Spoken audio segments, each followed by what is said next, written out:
welcome to Hey Mama, I Have Questions. I'm Megan. And I'm Hanna.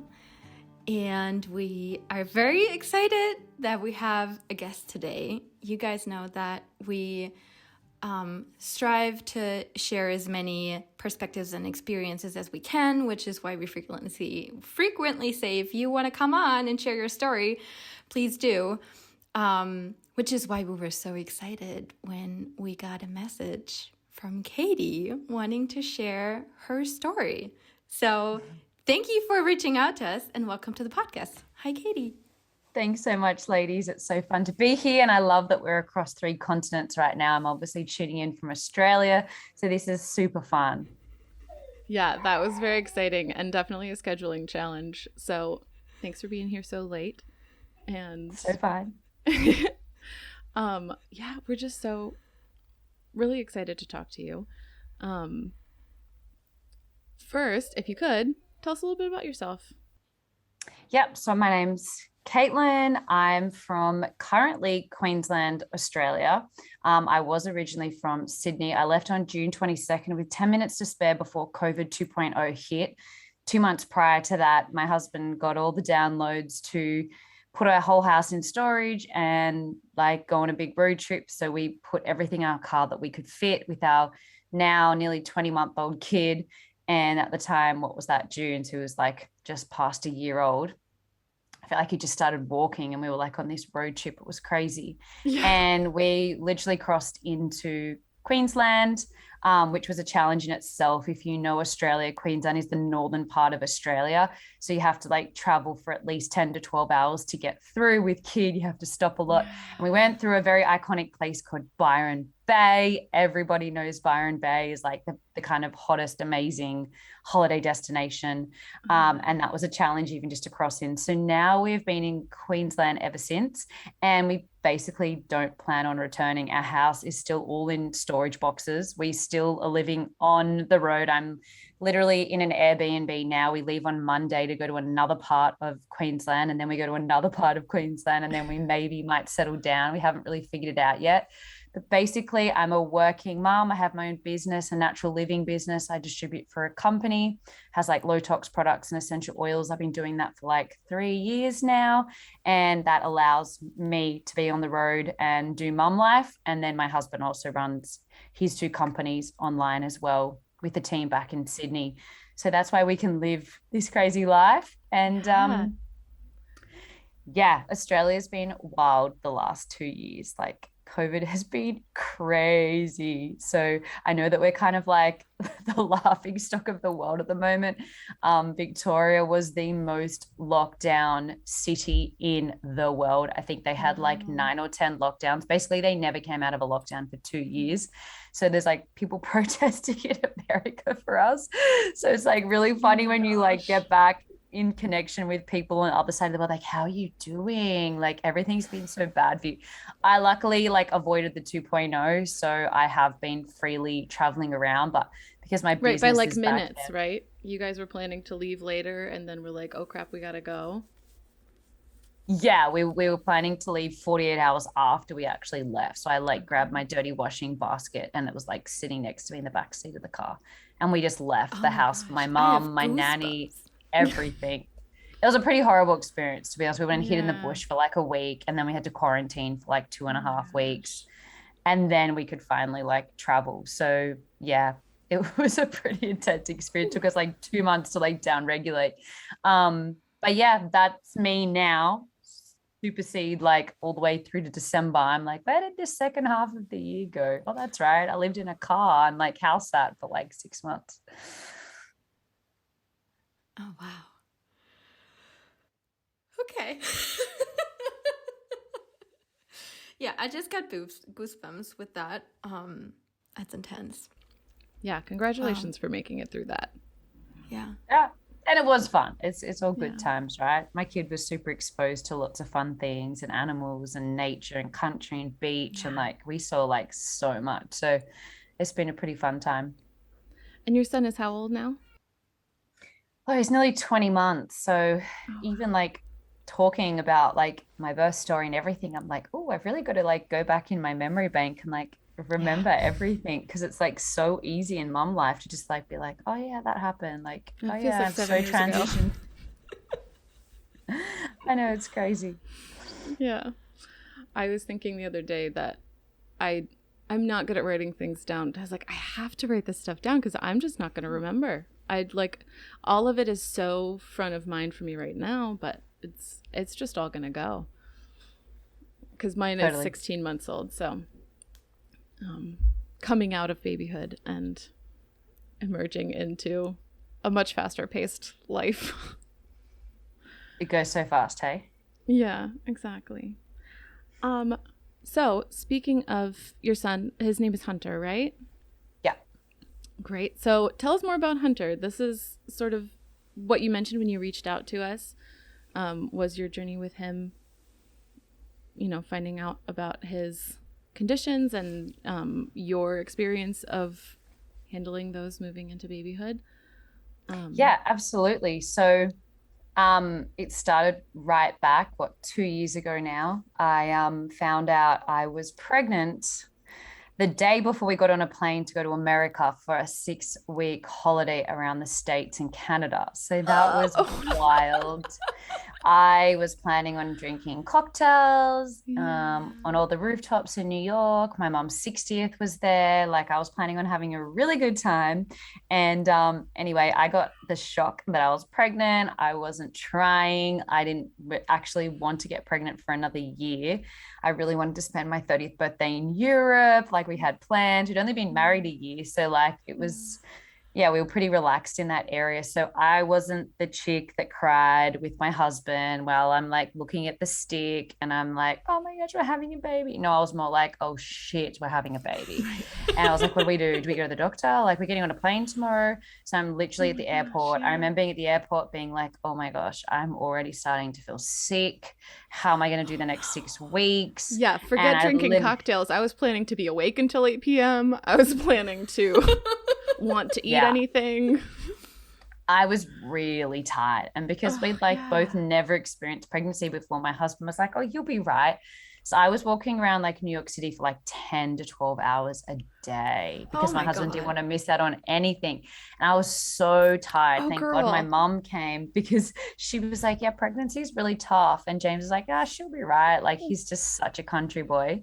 And basically I literally looked like a homeless person. I started sleeping on park benches. I started sleeping on like, I remember we went and visited a church in like one of the cities that we were traveling through, and we were just like looking around this old church. I just went and laid in one of the pews and went to sleep for like 3 hours, and everyone just had to wait for me to sleep because I was so tired. And I don't actually know how I physically and mentally kept pushing through on a 6 to 8 week holiday. Like, I was so hungry and so tired, and nothing in America like was what I felt like eating. I just wanted like my food that I eat at home, and like I was struggling to find gluten-free things. Like, my journey started really wild.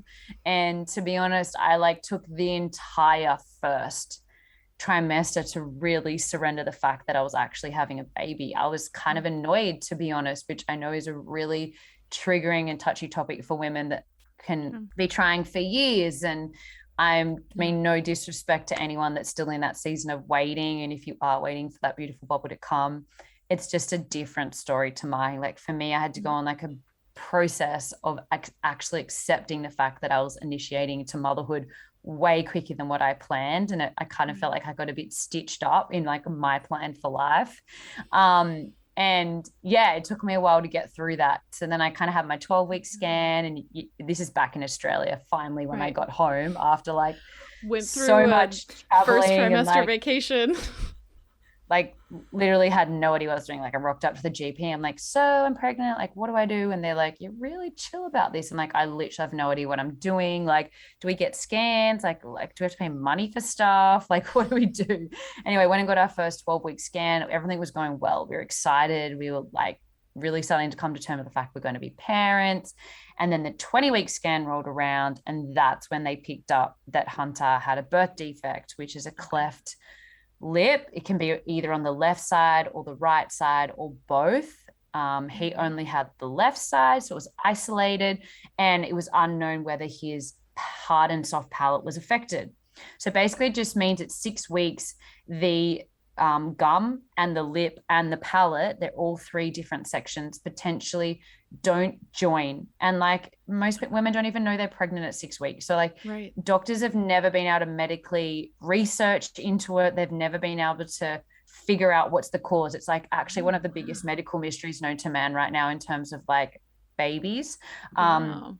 There was rumors that maybe there was a link to like folic acid or anyway, they basically don't know. So we spent many weeks and months going around in circles trying to figure out what we'd done, what caused this. Like we both kind of went crazy for a little while. And then we got to a point where we just surrendered. And like the healthiest people like myself, these things can happen to. And it's just a reminder that like parenting is just so out of your control.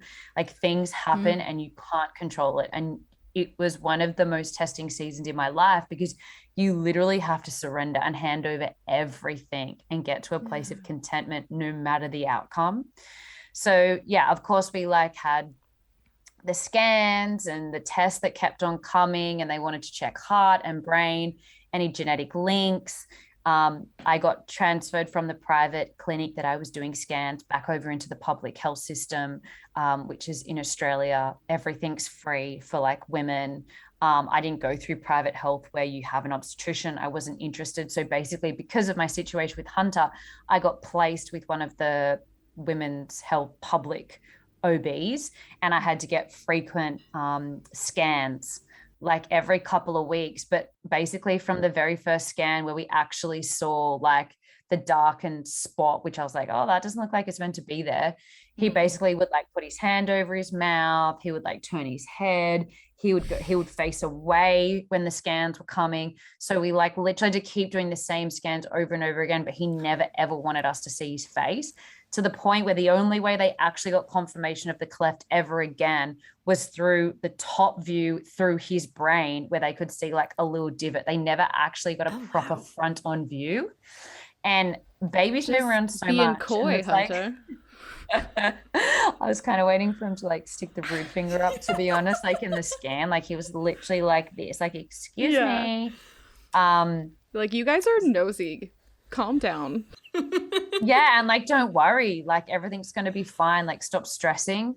And there's so many bumps that you go through, like currently at New South Wales, in the time we had I think Victoria, only one state in our country is approved for abortion. So all other states aren't. But because it's a birth defect, it doesn't matter how late you are in your pregnancy, you can abort if you want to. That's just the law, based on the stress that there might be a correlation to other birth defects or other genetic conditions, or the stress that it might cause you in your mental health. So I got even asked questions like that at like 25, 26 weeks, did I want to abort my baby, by the obstetrician? And I was just like, I remember looking him straight down the eyes and being like, if you ever ask me that question again, like I'll walk out and I'll never come back. Like I'm so insulted.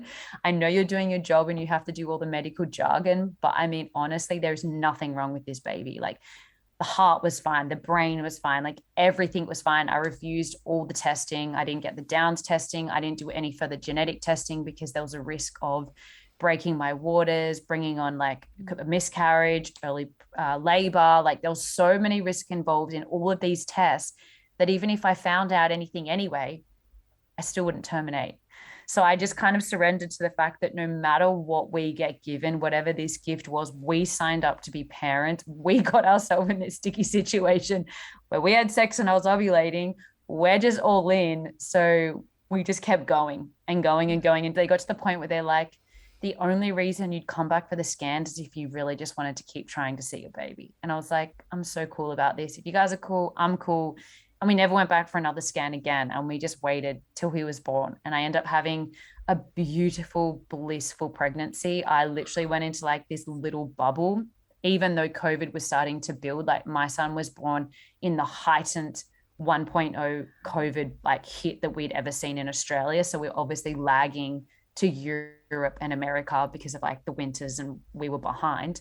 And that was April 2 years ago.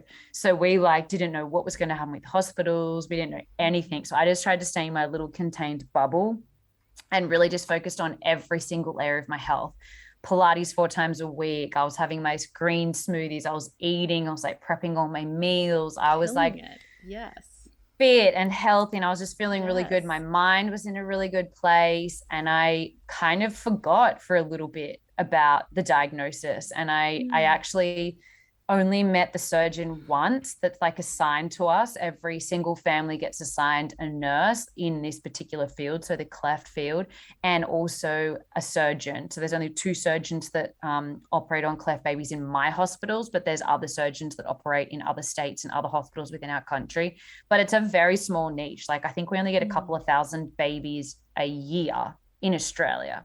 Okay. So these surgeons like part work in plastics for cleft babies and then work in plastics for other like nose jobs and breast implants and all the other areas that they have in their private practice. So we met her and we felt good, but I was meant to contact the cleft nurse. Like she is the middle person between the family and the surgeon. She has 1,000 patients within Sydney Children's Hospital, which is in like a big children's hospital, like in Sydney, in New South Wales. And I never called her. I never met her. I never did anything. I was just like, nah, I'll just see her on the other side. Like I'll be fine.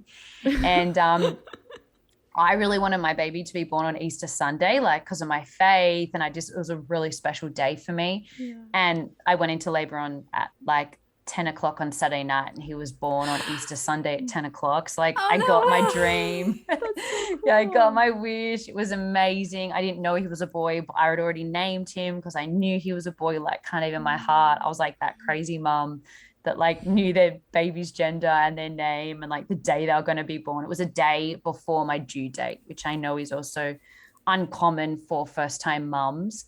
But then my third wish was obviously, or my prayer was that he wouldn't have the cleft and like the actual palate wouldn't be affected. Like I could get my head around the lip because it was a really basic surgery. At 4 months, it heals really quickly, but the palate is a really big deal. The palate affect breastfeeding, feeding, different bottles. It's a lot more surgeries. Like if the jaw's more affected, if the gum's more affected, they've got to have gum grafting when they're 9 years old, when they reach a dental age. It's a really big journey. And I never actually knew if the cleft was going to be fully affected until the second that he came out. Oh, wow. Yeah. That's what a just like you said, learning to let go. You learn that so early. Like it's sometimes, I mean, I'm still learning that, and I'm sure it's a process for you as well, but that's a big lesson to get so early on. Yeah, it was huge. It was really big. So, I mean, I can go deeper into like the actual birthing part, but overall, like I had a really beautiful pregnancy, really beautiful birth. I felt super empowered. I hired a doula. She wasn't able to come in because of COVID. So I had to pick between my husband or my doula, which really sucked because I really wanted her there. So I was her first online virtual Zoom birth that she'd ever experienced. Wow. So she zoomed and in. Like, yeah, well, I mean, like that was the next best thing. Yeah. Have you heard of other people doing that? It's not something that I've heard about. I mean, it would only happen if the hospital literally made you pick between your partner and your, like right, you could only have one support. I think a lot of hospitals did, especially at the beginning, if they even allowed a support person. If even that, and there was a stage where they were saying like husbands couldn't even come in. They weren't even going to see their baby. Like, and that started to really like tip me over the edge. And like, my husband can't be like that. Is just so wrong. And for some women, if they hired a doula, they actually picked their doula over their husband because they really needed the support of their doula. They might have had a really traumatic first birth and they'd really gone down the track of hiring the doula. So their husband actually surrendered that and knew that that's really what they needed to turn around their second positive birth. So all sorts of crazy things have happened in the birth space in the last 2 years. It's like women are like rising up, like more women are having home births, they're having water births, they're hiring private midwives. Like the whole system is really shifting. I mean, I don't know about Germany, but parts of Europe, like the Netherlands, like home birthing was just the norm. Like that's just the normal way. Like they would always just come to the house and you'd birth at home. It's like the hospitalization thing is like a new thing. Yeah, when I first heard that, I was shocked because it's not like that in Germany. In Germany, it's very much like it is in Australia and the United States, that it's normal to go to the hospital. And I used to work together with a Dutch, and somehow the topic came up, and he told us that it's the norm to birth at home, and I was so shocked by that. That's a long time ago. Now I'm very much in the space of home birth and all that. But yeah, I also felt like also here with the pandemic, the things started shifting in many aspects, right? But also, as you said, in the birthing space, which I found very interesting. Okay, so how did it continue? You talked about surgeries. He did have to have surgeries, right? Yep. So after he was born, we like obviously had to wait for the cleft nurse to come in on Tuesday because Monday was a public holiday because it was Easter Monday. So that's where I got stitched up by not like meeting her first and getting the bottles and getting the rundown. So I kind of like got like the double-edged sword with that one, but I still to this day stand by having my own space and creating my own little bubble. She feels so bad because she's like, oh my gosh, you slipped through the system. I'm like, I didn't slip through the system. I removed myself from the system. It's not your fault. Like I seriously intentionally could have called you at any point and I didn't. And I just like knew I'd see you on the other side if I need it. So like I did buy a breast pump like a week or two before. I kept the receipt in case I didn't need it. Didn't even open the box. I did indeed need it. I ended up going on a 12-month pumping journey. Because I indeed could not breastfeed. He actually could latch. Wow. If he didn't have a cleft, he would have actually been a really beautiful latcher. I did get like the experience to latch when he was in NICU. And I was like, wow, this actually would have been really good. But because of the actual cleft, so like obviously the space in the roof of his mouth, like when you put your tongue in the roof of the mouth, like you can suck, right? Like you can actually draw the air out. He can't do that. So for him to try and breastfeed actually would have been so exhausting. He would have burnt way more calories than he ever would have taken in anyway. And he would have been fatigued. So if I ever did let him do it, it was more just for connection and to increase my milk supply. It wasn't that he was actually going to get fed from it, but it wasn't dangerous. So at first when he went to NICU, they were really worried it was going to go in his lungs and like all of this drama. And when the cleft nurse came in, she's like, get him out of NICU, unplug all the plugs. He doesn't need to be there. Get him up with his mum. And again, like I experienced NICU when I wasn't supposed to. And for anyone listening, like NICU is like where babies go when they're like concerned about them. So if there's any birth defects or premature, and it's like a whole little world for babies to like be cared for and watched.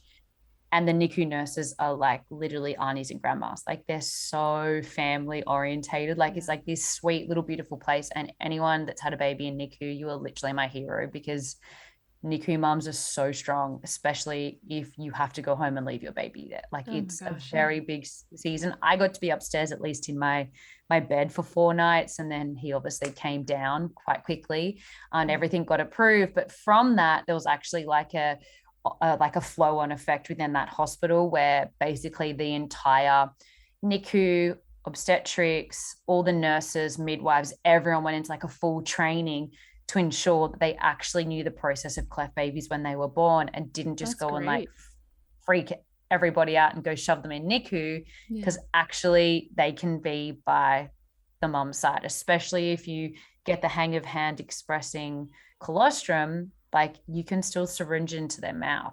And they actually love that because then they get to taste it. When they're tube fed, they don't get to taste anything. Like the whole point of the colostrum is that they actually really enjoy it. It's like dessert. Like it's like special golden milk, right? So I'm going to stop you for a second. Yeah. Because you said if you get the hang of hand expressing colostrum. So I have heard this many times, like there's a knack to hand expressing colostrum. And I've hand expressed breast milk, but I didn't have to hand express colostrum. What's the situation there?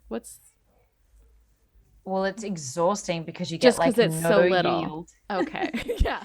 So like Makes sense. basically you end up like the midwife was very gracious. And my biggest regret, and if anyone ever asks me what is my biggest like parenting tip for like a new mom, it's a like natal expressing kit. I've literally got 2 out there. I'm about to order another 2. I don't care what mom sends me her baby registry or whatever you guys call it in your countries. I will literally buy something small that they've also got on there, and I will always buy a prenatal expressing kit. Like I found this amazing lactation consultant here. Then she makes up these packs. She's also a qualified nurse, and basically it's all this information. It's got like a QR code, there's videos, and it's so good because moms get really comfortable with their boobs and their colostrum before the baby's even born. And also it brings on labor, like natural labor. So it's like really beautiful and increases your hormones. But you actually get really comfortable touching your boobs, feeling the tissue in your breast. Like most women won't touch their own boobs until literally the second the baby's born. And you've already got so much going on in your head. Then your baby's also got its own sized mouth, or might have a tongue tie, or your nipples might be a different size, or one boob might have more milk than the other. Like there's so much that goes on in both people's anatomies. To expect that breastfeeding is going to be easy straight away is actually like super ignorant of our society to make women think that. So prenatal expressing is absolutely stunning to getting to know your boobies before your baby's born. And I reckon then you're so much more comfortable. You can just put the baby on the boob and you're like, oh, I've been practicing this for a couple of weeks now. So for me, I didn't do that, right? So I had to literally sit there on the bed. You know, you're freaking exhausted. Like you've got your spandex on, you've got your tight tops on, you're like so fatigued. You just literally feel like you could sleep for weeks. And you're sitting there trying to squeeze out this thick, yellow, golden milk. And I basically was squeezing onto a plastic teaspoon. And I was getting like tiny little drops. Like you get like 1 to 2 mils. And if you've never hand expressed and you've just breastfed, you wouldn't notice what's coming out. So for me, it was like so defeating because you're putting in so much hard work. And if you don't get the perfect kind of squeeze coming in like around the breast from top to bottom, you're not really drawing out the milk. Like it's just so much easier when a baby does it right, because they just suck it all out because they're so hungry.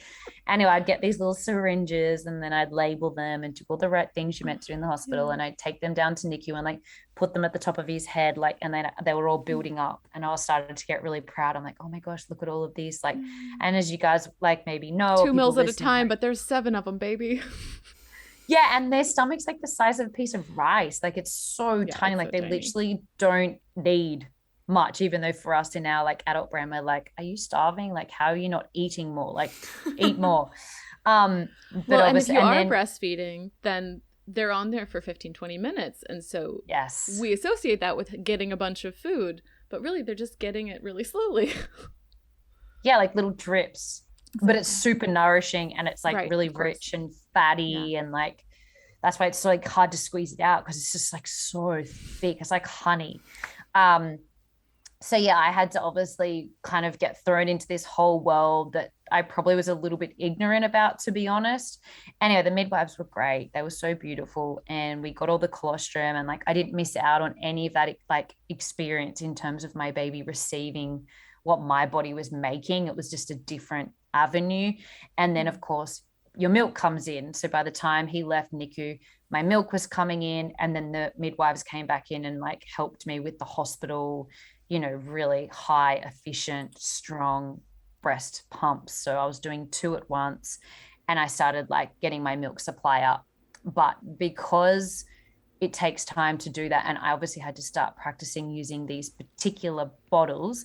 So most babies obviously have a suction, and then teats and bottles would mostly mimic a nipple and the suction of a nipple.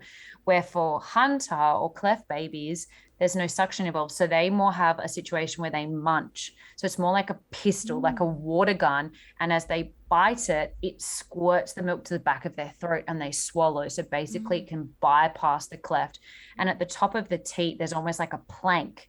So it's clear, like, but if you were to touch it, it's quite firm. So I always had to make sure the teat was faced up a certain way. So it almost essentially kind of lodged a little bit into the gap and then almost created like a bit of a riff. And then when he would bite and like, I mean, he had gum at the time, and also his tongue, it would squirt to the back. And it didn't take that long for him to get the hang of it. It's incredible how quickly they then learn, this is the technique I need to use to get food and I'm hungry. Wow. And still to this day, he can't suck out of a straw. He can't use like other cups with like suction. He has to like either hold the cup himself and pour it. And he's obsessed with his bottle. So like he still doesn't need his bottle, but because he got so used to it, literally like 4 days old, it's like he's so attached. Like it's his comfort. He doesn't care about dummies. He never had a dummy. He doesn't care about comfort toys. He literally just wants his bottle, and like he'll even sleep with the bottle in his mouth, and then he'll position it so he can turn his head. He doesn't even have to hold it anymore, and he's just like this, like, and he can suck it like a dummy, because it was their life source. Like if we didn't have these bottles, we literally would have to go to the chemist and buy syringes and syringe the milk into him. Like we had no other option. Like that was it.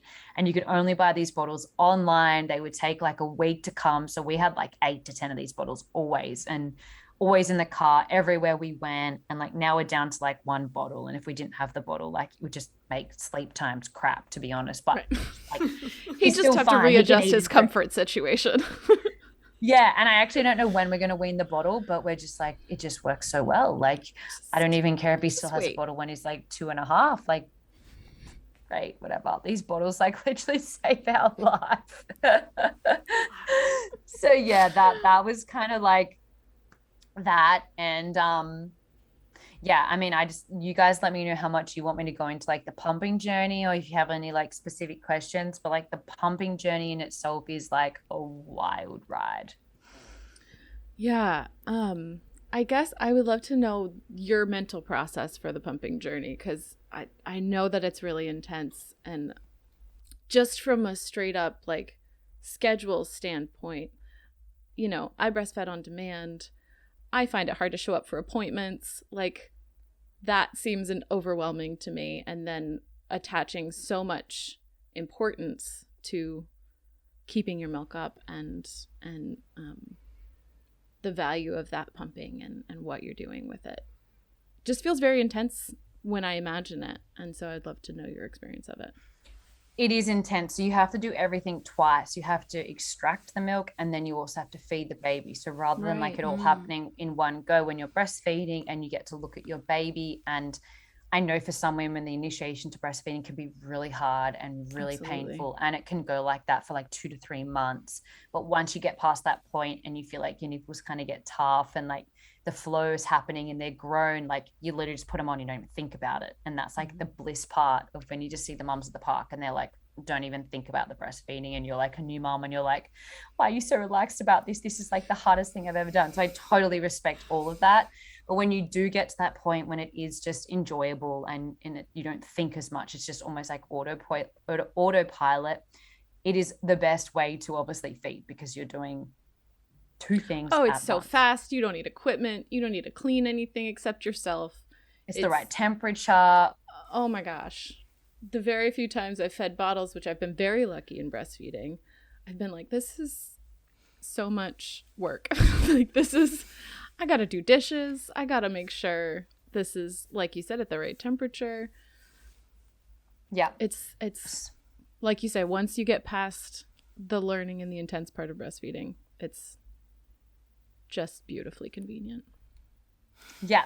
So I had to get really clever, and I guess I'm a bit of a problem solver. My brain likes to figure out the best way to do things, and like I hate wasting time. I'm a retired chef, so like we would get smashed if we would double handle things. Like I always got really good at only doing things once and super efficient. So, you know, I figured out ways after some time, and then like being on forums and Facebook groups, and I'm like, how do mums hold the pump for so long? Like I'm getting like wrist pain, like I'm gonna like develop like arthritis if I'm not careful. And then all the mums like, you need a breast pumping bra. And I was like, oh my gosh, what's that? So then I got a breast pumping bra. I got a bandeau with the zip in the middle, so I could just like not have straps. I could just tuck it under my clothes, like you're putting on like a bandeau bikini when you're like trying to get changed at the beach, and you just pop it underneath, and you can take your top off and no one sees, and you can be totally like careful. It was literally like that everywhere I went. I could be in the car pumping, and I did. or often, all the time. So I would not waste my time driving to appointments and driving home. I was pumping there or pumping back. So the second I walked in the door, I literally had the pump on me under my jumper. And because it was in that like autumn, winter season, like I could have the baggy big jumpers on. Like it wasn't, I was doing most of my pumping in the winter, like not in the heat of summer where I just want to wear like a little singlet top or something. That was actually a really big blessing for me. So I would walk in the door with my pumps on and I'd have warm milk ready to go straight into a bottle to feed my kid on the way back from like the chiropractor or something that I needed to do for me. And that doing stuff like that became super time efficient for me because I'm driving and I'm pumping. I would go to the beach, and if I didn't want to go home, I would literally bring my pump and I would put a towel around me and I would pump at the beach and I would get milk and I'd feed my baby. I wouldn't stop my life to pump. So if I was at friends' houses, parties, I just go into another room and pump. If I was at evening things, I would literally just go into bathrooms and pump. Like I just pumped all the time. That's amazing. What pump did you use? This sounds like a good pump. I had some issues with it. It was the double pump. Always has to be double. Nobody's got time to do one boob at a time. Like absolutely not. Get right on out of here. So like 2 electric double pumps. I wanted it to be portable, but I also meant that it could break easy. So it did break like 5 times. I had to keep replacing it because you drop it or like something would happen, or like it's still only technology, where obviously there's like ones that you have to plug into the wall. So that means you have to be sitting somewhere where you're plugged into the wall. And that was like a no-go for me. Like I pumped while I did the washing. I pumped while I cooked. I pumped while I did so many things. So I didn't think that I was pumping. I basically tricked my mind into thinking that I was doing my everyday normal jobs that I had to do anyway, but I just happened to have the pump strapped to me. And I figured out how to like maneuver the pump when he was quite small, which lasted for like at least 5 months, where I could actually fit him in the middle. And while I was pumping, I was feeding the bottle and I would lean back. And then I actually started. Oh my God, you're a ninja. So I started to feel like I was kind of doing the extracting and the feeding. It was just on a different cycle. And then I actually probably helped your supply too, having him on there. Yeah, and like just having him there, and like I'd be watching TV or some things. He'd just be sitting back, lying on me, and he was drinking, and he was happy, and then I was obviously pumping, and then he'd finish, and then I could just go and put that milk in the fridge, and then it'd be ready for the next time. It didn't always happen like that every single pump. Like obviously at the start I was pumping 8 times a day, every 3 hours, all through the night. So at first I would get really anxious that when it was my husband's like time to sleep and it was my time to kind of be on baby duty, we did like a bit of a rotation so I could get like a bit of a 4 to 5 hour block before I started my cycles, normally around 1 a.m. I had to make sure as soon as I woke up, I pumped, and I had to make sure and I would pump for 30 minutes every single pump. So I had to make sure my pump was finished before Hunter woke up, because then once the pump was on, it was so much harder to pick him up and then go and get organized and then come back. So I was kind of always chasing when is he going to wake up and make sure that I had everything ready. And then as he got bigger, I kind of got into my rhythm. I wrote like a declaration, which I posted on my Instagram. I can send to you guys, but it was basically like, I'll pump anytime, anywhere. I won't have shame about pumping, just like we shouldn't have shame about breastfeeding. Like if my baby needs to be fed, that's what I'm going to do. I had like a support team of a few girls that on my bad days I'd reach out to. And I basically was like, gave them guidelines of what their roles looked like. And at no point were they ever allowed to tell me that fed is best. I wasn't dumb. I knew that fed was best. I knew that I could give my baby formula. I had the bottles. I just had to mix it up and put in the bottle. I knew that. But on your down days, when you're just having a shit day, you don't need everyone to remind you of the out. You just need everyone to remind you that you're strong and that you can get through. And then when you wake up the next day, it's a new day, and you've often got through it, and you're not even thinking about that anymore, right? So I just really wanted them to just say, I know you're having a bad day. Let's reassess tomorrow. Let's just get through today. How many more pumps have you got today? I've got 2 more pumps today. Then I'm going to have a sleep, and then I'll wake up tomorrow, and then I'd get through the next day. And I had milestones. So the whole It was like two parts to me wanting to pump. I felt like breastfeeding had been stolen from me. So I felt like I didn't even get the choice to choose. Like some women genuinely have milk and can breastfeed, and it just doesn't feel right for them and they still decline. And that is an empowered choice that you made based on your options. It's very different to not even being given the chance to actually choose. You just feel like something's been taken from you. So the best way I could re-empower myself, because I obviously had the milk, I was producing the milk, it was there, my body knew what to do.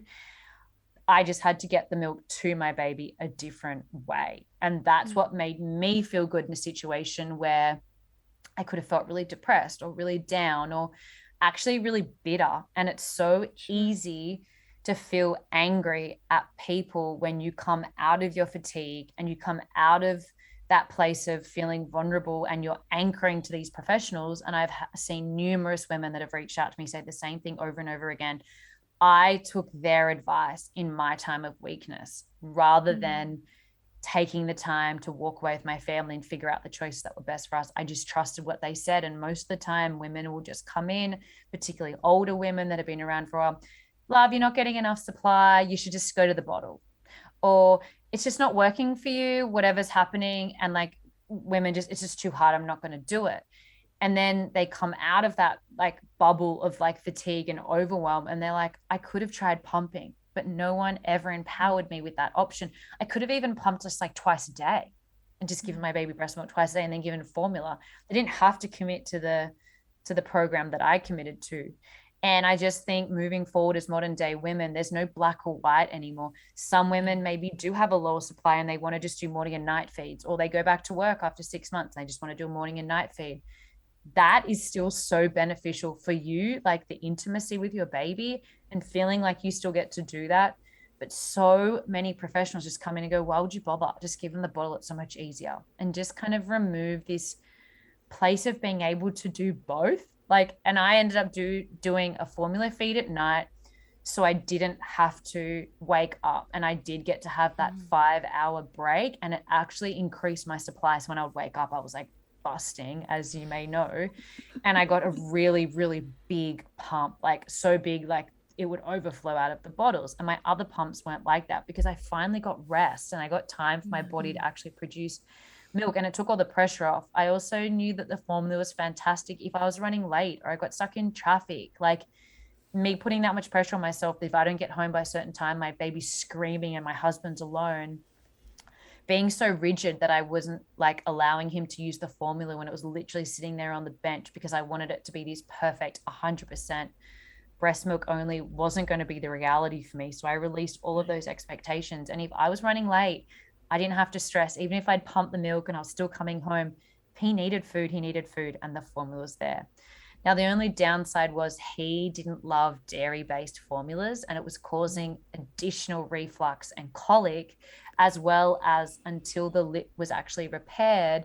Obviously, it's an opened area, and he was taking in so much air. Babies already struggle with burping. He was like triple or even quadruple on top of that. So he would scream in the witching hour for like anywhere between 4 to 5 hours in pain. And we just keep trying to keep him upright. And I'd walk around with him, and my mum would take him for hours because I just couldn't get through. And I'd go up to what we call like the community center. So you switch from the women's hospital into midwife care, and they check you at home. And when that ends, they then transfer you into like a community center, which is normally within like a 5 to 10 minute drive from your house. And then you go and weigh in with them and you check on the baby's height and feeding and breastfeeding and all the things. They probably like check on you to see how your mental health's going and all of that. And they didn't believe me that I thought something was wrong with the formula. I have a long history on my mother's side. Her 4 sisters have lactose intolerancy, gluten intolerancy, egg intolerancy. Like 60% of my cousins, and I got like 25 cousins, all have those same issues. I'm lactose intolerant, gluten intolerant, coconut intolerant, and egg intolerant. My husband has a history of lactose intolerant. It's like I wasn't stupid. Like I knew that something wasn't right. So I hired a lactation consultant to help me find the right formula because I was really not feeling heard and things were just starting to get really complicated. And because he was starting to chuck up, more and more and more. He obviously was getting more dehydrated, and then he wasn't gaining as much weight. And then I got really stressed, so my supply went down. So I'm pumping all the time, not getting enough milk. He's still hungry. Then I'm going for these weigh-ins. They don't believe me. He's losing weight. They start saying we're going to have to take him in, put him on a tube. We're going to have to call the pediatrician. Things aren't looking good. And every Monday I would have anxiety going in, and he would literally put on like not much at all. I can't even remember now. I think he was meant to be putting on like 150 grams or something, and he was only putting on like 40 or 50 grams. And like, he did have to get admitted to hospital once for dehydration, because he just was not keeping down the milk, and he was like sucking so hard it was kind of like burning too many calories. We didn't realize that we needed to like take the teat size up. There's only 2 sizes, and we had the small size for a little bit too long. We need to talk about bottle nipples more often as a community of parents and people feeding babies, because I feel like this is something that I had never heard about, was nipple sizes and bottle nipple gradients. And in your case, it's even more occluded because of the special bottles you were using. Yeah. So I got to like breaking point. Then I got mastitis from, I believe, stress. And that just like took me into a bad place, because it was like, I don't think I can take any more disappointment. I think I can take any more bad news. Like and then the symptoms of mastitis, if you've ever had it, would obviously look very similar to COVID, with the fevers and the fatigue and the flu symptoms and the like weak muscles. I obviously didn't have a cough, but every time I would go in for these weigh-ins, then I started to get paranoid, because they won't always test, like, make sure that you haven't got COVID and what are your symptoms. And this one day I came in and I was so looking really bad. And I remember her saying to my husband one day, "Is she okay?" "Yeah, she's just tired." And then I remember calling my lactation consultant, being like, "What's that thing about mastitis again?" She's like, "Oh, this happens and this happens and this happens." I'm like, "I am having a full-on fever, flu feeling." And she's like, "You need to go get antibiotics." And like, I'm so against antibiotics. Like, that was like so stretching for me. I'll take them if I need them, but I really didn't like the idea that I now had to do that, and they're strong. I now have learned more, and I actually know so much more about mastitis, and it's like not what we think it is. There's this really great Instagram that you should actually follow if you guys are interested more. I'll send it to you. I'm just trying to remember off the top of my head. It's boob lactation, milky boobs. And basically they're osteopaths, and their whole business is about studying the anatomy of boobs. And we all think that it's bacterial infections, and it's not. It's an anti-inflammatory response, and you don't actually need antibiotics in most cases. You just need to learn how to massage your boobs and just get in the shower and keep massaging with certain techniques, and you can actually shift your mastitis quite quickly. So I've learned all of these things since, and I never ever got mastitis again, because I fully learned how to like massage my boobs, or if I didn't wait too long to pump. And it just never became a recurring thing. I would even start to like pick up on the little symptom. I'd get straight in the shower and just keep moving. I do ice and then heat and then ice and then heat. But back in the beginning, before this was still like not even 8 weeks yet. And I just felt like my whole world was falling apart. And I remember saying to my mom, who was spending quite a lot of time with us to support us, I feel like I've lost my intuition. Like, I don't even feel like I know how to be a mom anymore. I can't feel him anymore. And I remember thinking, this is what it must be like right before women get postnatal depression.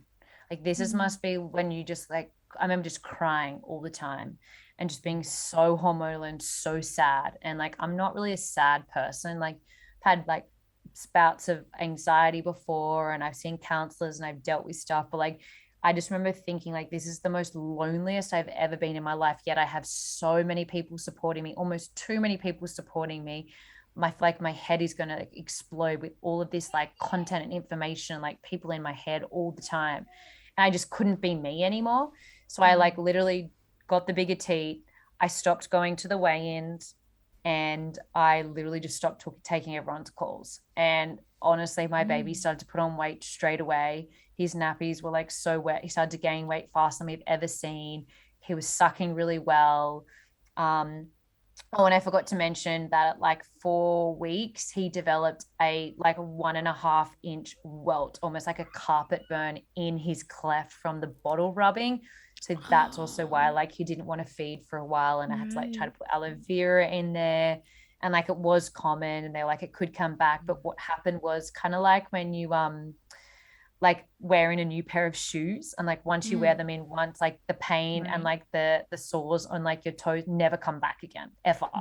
It was like that. It never came back. I was so happy, and we got through it, and like we never had any issues with food or feeding or weight get like ever again. It was like this season just ended so quickly, and I ended up just finding my absolute stride with like feeding. We found the right formula, and like it was more of a whey based one, like a casein based protein. It would just reduce the dairy, and he really liked it, and it was all going so well.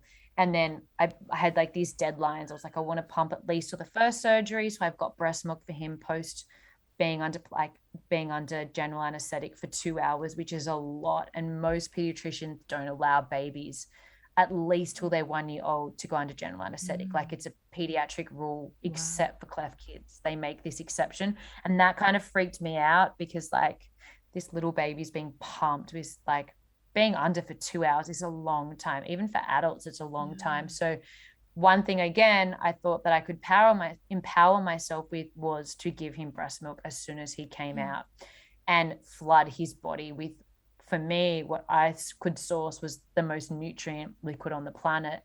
And I did it. And then I pushed through, and I got to 6 months. I was like, great, now we introduce solids. So like obviously your feed start to drop back. And he really loved food. Like he was a really hungry baby. And just like ate everything. I know, he just like ate everything, and being a chef, I was really excited to do the feeding thing. And it really brought back a lot of joy for me. And I realized for any mom out there that has lost the opportunity to breastfeed, and you felt like something had been stolen from you, and maybe you hadn't even gone through like a full grieving process, which I think is again something we don't talk about. It's a loss, so it needs to be grieved. You can re-empower yourself with the excitement around preparing and cooking their food, and enjoy their first foods and the purees and the messiness and all of that as a way of being a mum again. So I then got this second round of being really excited. I started dropping my feeds. I like my pumping. So I started to like get hope. And then I started to build a bit of a supply, because I was like not needing as much of the milk. So I was like, oh my gosh, I could start building a supply. Like even if I started to catch like 2 bags a day, over 3 months, 4 months, I could reduce back my pumping journey, because I'd had all this milk in the freezer. Freedom.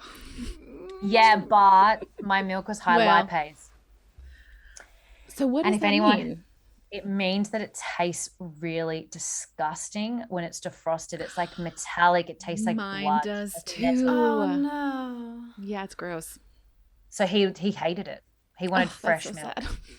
So I freeze like maybe 4 or 5 months supply of milk, and he didn't want to drink it. I tried everything. I tried scalding it. I tried mixing with fresh milk. I tried mixing it with formula.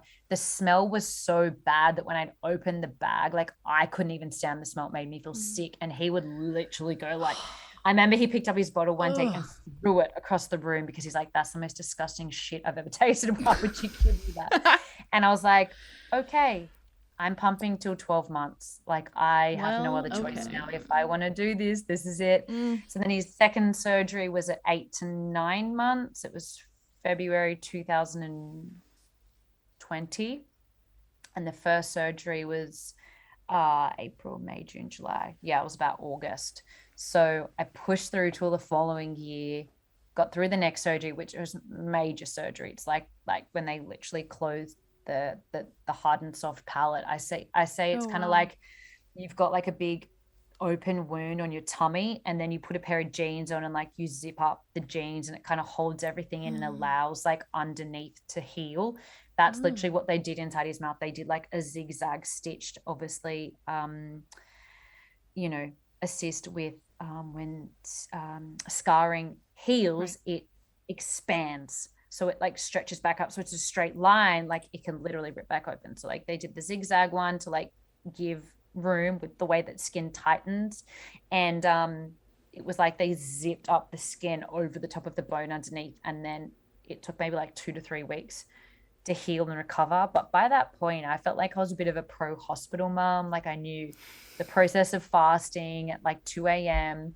because he had to go into general, and like it makes you vomit if you don't fast. For anyone out there doesn't know, we went into the hospital. We laughed our whole way to the hospital. This time I actually put him on the operating, like in the operating theater. So that was like super intimidating, but like he put the gas so quickly. Basically, he only has the gas just so it calms him to be able to put the general anesthetic in via, you know, his little veins. Otherwise, it's so stressful trying to put it in. And they're like pretty strong by the time they're like 8 or 9 months. Like he wasn't dumb. But he was so calm. It was so peaceful, both the surgeries. And yeah, he literally was a dreamboat. But then when he woke up, I remember him looking at me being like, you sent me in to play. And I woke up and what the hell did you do to me? And again, I had breast milk ready to go in bottles. I was pumping the whole time. He was like in surgery and I had backup. We were in the hospital. I kept pumping. The nurses came and helped me. And like we got through. And then by the time it was like 8 or 9 months, I was like, oh, what the heck? I only need to pump like 3 or 4 times every 24 hours now. Like we're getting to the end of this journey. And then it got less. And then I was only pumping twice a day, once a day. I was obviously sleeping more with him at night. And then I got to the point I was just pumping once a day. It wasn't even a big deal. And then I literally called it quits like 3 days after his first birthday. I'm like, okay, I'm done. I've got through summer. I'm over it. And yeah, that was basically it. We like literally made it. And I ended up donating all of my high lipase frozen milk to a newborn baby that knew no different. So like they drank all of it and it was so fine. Oh, that's incredible. Because, like, they were just hungry. Like they didn't know any different at that point. And that little baby had a tongue tie. So the mother was really struggling with breastfeeding. And then the beautiful part of the story was my breast milk basically got this baby through the interim of like getting its tongue lasered and adjusting back onto mum's boob. And then the mum was literally to breastfeed like the whole rest of their breastfeeding journey. And that was like the best part of my whole pumping experience was like all of this milk that I thought was for my baby ended up getting stored up for somebody else's baby. And I'm like, I'll never forget when I had like my plastic bag of all the frozen milk that I handed over to actually the dad. I never met the mom because she was just like with the baby. And it was probably a lot for her. And I remember handing this like frozen bag of milk from my body to another man for his wife and baby. Like it's the weirdest thing you ever have to do. And he was just like so humbled, but then also so awkward. Like he was like such a new dad, like a couple of weeks. Yeah. And then it all went well. So I took another bag and got rid of all of it, cleared out all my freezer. And I was like, wow, like this is the coolest thing anyone could do. Like if you're like a mom with heaps of milk and like you've got the boobies pumping and you can build an extra supply and donate it, you literally change like a mom's life. Like you fill the gap for a mom in a way that like no gratitude will ever extend. Like it was crazy. So there was like all these different parts of my journey that just kept peeling back the layers like to my soul. And basically I ended up coming out of my first year of motherhood and I'm like, holy moly, I'm such a different person because I've been through all of this stuff. And I was just like a better person because of my son. I was more empathic, more loving, more understanding, more aware of what all these mums go through with breastfeeding and pumping and NICU and babies that are born with diagnosis and pregnancy with diagnosis. Like you can't come back from that and not be forever changed, right? Like I see the world in such a different way. So if I had a magic wand and I could take it all back, I couldn't. Like I literally couldn't take it back because I just feel like I'd be such a half version of like the person I am now. My husband always says like, oh, I'd love to take it back because I feel like he's had to go through so much pain, but I also feel like it's going to become his greatest strength because you can't have something different about you and not love the world more. Ooh, wow. Yeah, let that one sit for a minute. You've given me goosebumps several times throughout this session. Oh, wow. I loved throughout your story, as you were telling it, I got the sense of your own internal pointer and the empowerment that you felt to follow that. And I just want to commend you on that, because it, like you say, it is so hard when you're in such an intense experience in the middle of it, and you feel like something's been taken away from you, and you are exhausted, and you're up half the night, and, you know, regular newborn things that I think everyone with a newborn will experience. And you have to make all of these big decisions. And making big decisions is exhausting. Learning along the way, figuring out motherhood and figuring out making decisions for another human. And I'm just really impressed, and I hope that people can feel empowered by hearing the way that you listen to yourself. Yeah, And thanks so much. absolutely. That's something that I feel like I learned partially through becoming a mom, is really trusting myself and my instincts. But it's hard. It's hard when you feel the external pressure. And so I'm very impressed by how true you were to yourself in those moments where you felt like you were getting lost, that you turned to yourself rather than, or you turned internally rather than just going with what folks around you were telling you to do. Yeah, we have a mother's intuition for a reason. So yeah, that's kind of like my story. Is there anything else you guys want to like know about? I was also impressed. So same, what Megan said also stood out to me. And part of that, I loved when you talked about the community you built for yourself, to your support system, and how you had figured out for yourself how you would want to be supported specifically, and had like told them beforehand, when I get to like a hard day, this is what I need from you. This is what I need you to tell me. Oh my God, yes. When you were talking about that, I was like, yeah, right? this is amazing. The fact that you said, don't ever tell me fed is best, which someone might want to hear that every day. But the fact that you knew, don't tell me that. Yeah. The fact that you were able to tell those friends that you had built relationships where it was okay and expected that you could do that. I mean, yeah, 10 out of 10. Thanks, ladies. Thanks so much for letting me share my story. I just hope that it can help even one woman out there, or one mama. You know, it's just my heart and goal moving forward in all countries, all societies, that if you're a new mom, no matter what life pulls at you or what you face in so many different regards, that you're not just given one option, that you're given several options, and you get to go away with your family in a private place, away from medical people and opinions and friends and family, and make the choice that's best for you. And then everybody else needs to support you on that. Obviously, it's generally, most situations, always got the best interest of the baby. I know medical people need to step in different socioeconomic statuses, but generally most mums know what their baby needs. And I think it's just when people don't even give you the options to allow you to choose, that's where you disempower people. It's not about what one you pick, it's that you got to pick it. And that's I think what reduces postnatal depression. I think that's what makes motherhood a better feeling. I think that's what makes mothers trust their decisions moving forward. And it increases confidence in a way that I don't think science yet has actually had the ability to prove yet. But it's starting to become more evident time after time. Women that are empowered in birth, women that are empowered in their postpartum, end up having a much better motherhood journey.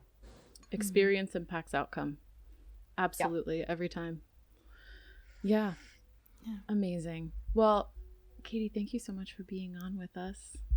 Thank you so much for having me. It's been so fun to meet you guys. I got Germany, got America, got Australia. So I'm really excited. I know, we're really covering the globe here. Yeah.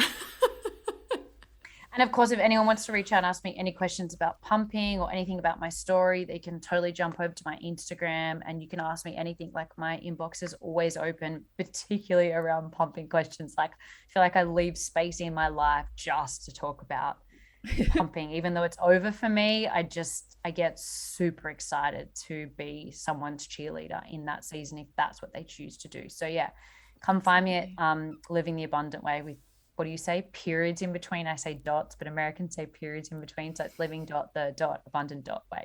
So yeah, come say hey. But thanks so much for having me, girls. And absolutely. And you have a podcast too, right? Yeah, well, Belly I finished Beyond? it up now. You finished it up. Okay, well, people can go listen to back episodes. Yeah, I live on the road and my life is busy and we run 3 companies between us with no support services until just recently. Very no busy. Grandma. I'm like, I actually just want to tell my story now. Obviously, when you like hearing other people's stories, which I was so happy to do. Like I loved learning and like gaining all this knowledge, but then I just kind of felt a shift to, just share this story more and just put a hold on the podcast for a while. So we can take that out if you don't want to include that. No, that's fine. That's so fine. I know I'm happy. Like I feel like I closed it really well, and I just do everything based on faith. Like whatever I feel like I'm meant to do, I just do it, and then what will be will be. And whoever I can share any of my journey with that might help them, then that made the whole journey worth it, right? Absolutely. Well, you're wonderful. I hope people do go over to your Instagram and follow you, send you their questions. And I know that we will be keeping an eye out as well. Thanks, ladies. Thank you for being so generous with your time. And like what you just said, I always make this space of time for people that need help with this journey with breastfeeding. It's not like I'm out of it, but I'm so passionate about it and want to lend a hand to people. So like, that's really generous. Thank you. So fun. I love what you girls are doing. You guys are killing it. Just like keep going, keep sharing, even if it only helps one woman, like that woman's life is changed forever, right? Yes. Amen. All right. Beautiful. Well, get good sleep tonight. I hope you sleep all the way through. Thanks for staying up so late to do this with us. Oh, that's fine. I'm often on calls late at night to Europe or early in the morning, so I'm used to it. So that's cool. Perfect. Well, and the rest of you, we will talk to you next week. Yay! All right. Bye-bye. Bye.